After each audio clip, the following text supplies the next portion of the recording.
welcome back to my channel. My name is Dalia. I'm a professional Latin dancer and I specialize in salsa and bachata. In today's video, we're going to learn how to do the shimmy, shimmy, shimmy, shimmy, shimmy, shimmy in 3 super simple steps. So, stay tuned. Alright you guys, so first thing you need to understand is that the shimmy movement is not coming from your chest, but it's coming from your shoulders. So in order to understand step number 1, we're going to talk about the isolation of the shoulder.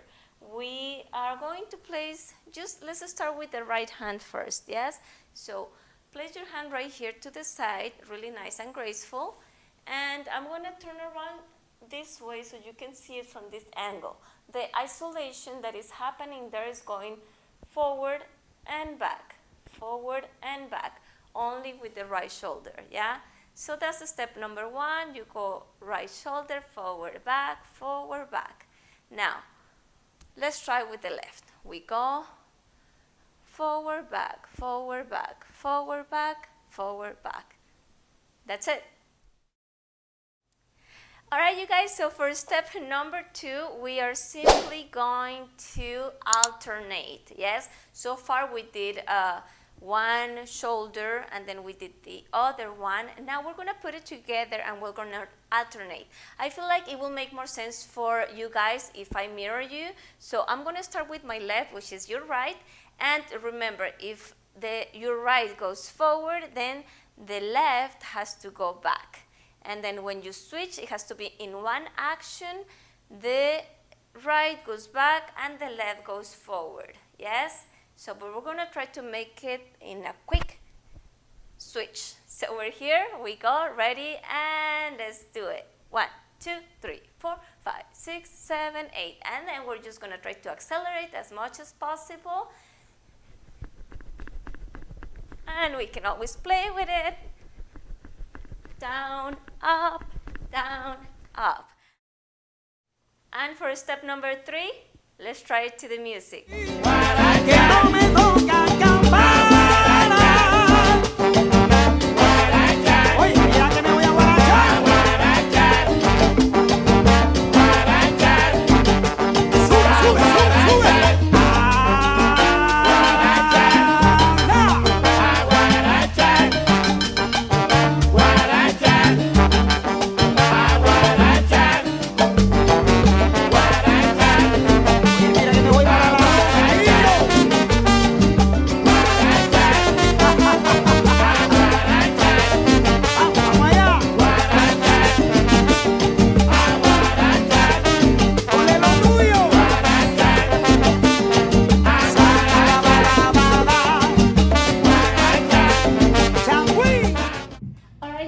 I hope you found this video helpful, and if so, don't forget to give it the thumbs up and also subscribe to my channel. If you do subscribe, don't forget to click on the notification button so you will not miss a thing. And remember, I love hearing from you, so don't forget to write any suggestions, any comments in the comment box below. And I will see you next time.